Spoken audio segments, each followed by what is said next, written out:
Okay, so I'm back.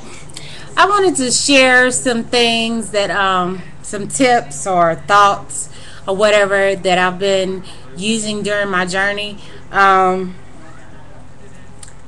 Number one thing, actually, I guess I'm just sharing some things that I've learned during my journey. Okay, anyway, number one, being a little hungry is nothing to fear, it's not an emergency. I think when I first started this program, one of the biggest hurdles I had to get over was allowing myself to get hungry. And I know that sounds silly, but it had been such a long time since I'd actually felt physical hunger that, I mean, I almost had a panic thing happen when, I had gone, 8 or 9 hours without eating. I don't know. It was weird. But anyway, I learned that number one, being a little hungry is nothing to fear. It is not an emergency. Number two,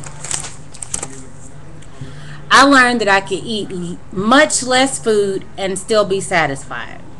And in the beginning, when I first started this program, I was eating pretty small amounts, but it was amazing to me that I could eat a small amount like that and actually be full and be satisfied. But it was true.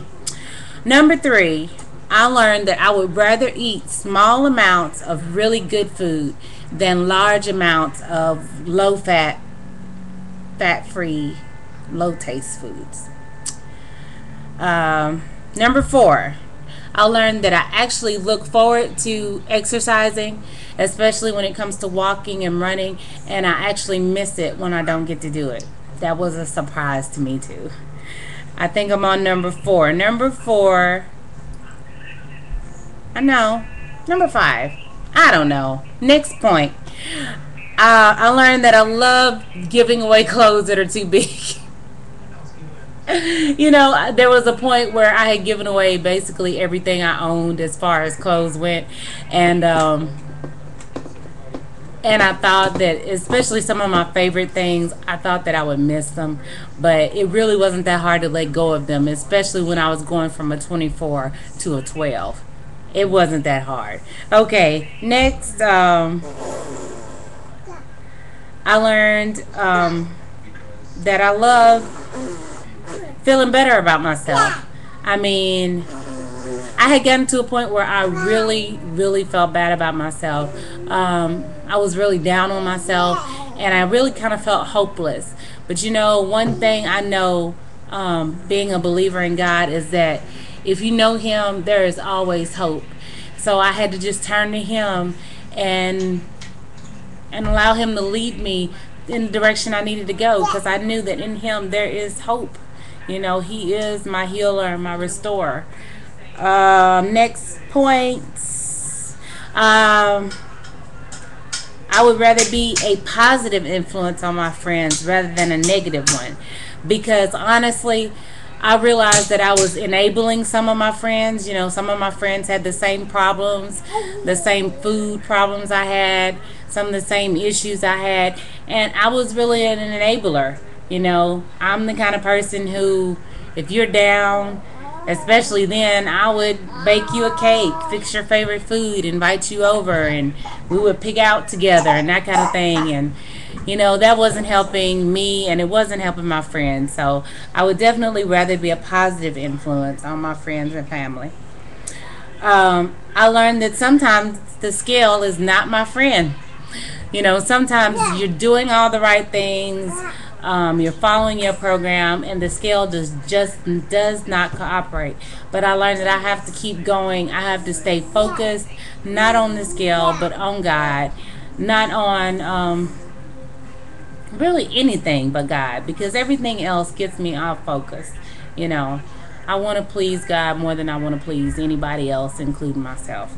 I learned that God is able that God is able to deliver me from every addiction, including binge eating, overeating, and food addiction. And He is not only able to deliver me, but He is delivering me. The other thing, another point is that food is not a drug and is not supposed to be used like one. It's not supposed to pacify me or solve my problems. And I was definitely one that was using food to both pacify myself, if I was having a bad day or whatever, or having an emotional day, stressful day. I was definitely one to use food that way. Um, I also learned that food is not the enemy. I think I was kind of thinking that, I don't know. I almost got to the point where I just thought maybe it would be better if I just didn't have to eat it all. I had definitely contemplated having weight loss surgery again, and honestly, if I'd had the money, I definitely would have done that in May. I was at a very low point, but I definitely have learned that food is not the enemy. It's not food that makes me fat. It's me overeating the food that makes me fat. Um, let's see. And lastly, I think I've kind of already mentioned this in some of the other ones. I learned not to try to use food to make me happy or to fulfill my needs, because food just does not do that. And I am so happy. I am so happy that I started this journey, because so many others have been encouraged in their journey, both on YouTube and in my community and church and family. So many others have been encouraged to start their own journeys, and they're so much happier. So that makes me even more happy that I started my journey, because it's not only benefited me, but it's been a benefit to others. So I hope some of those tips encourage somebody. Talk to y'all later. Thanks. Don't forget to rate, comment, and subscribe. Love you guys. Bye.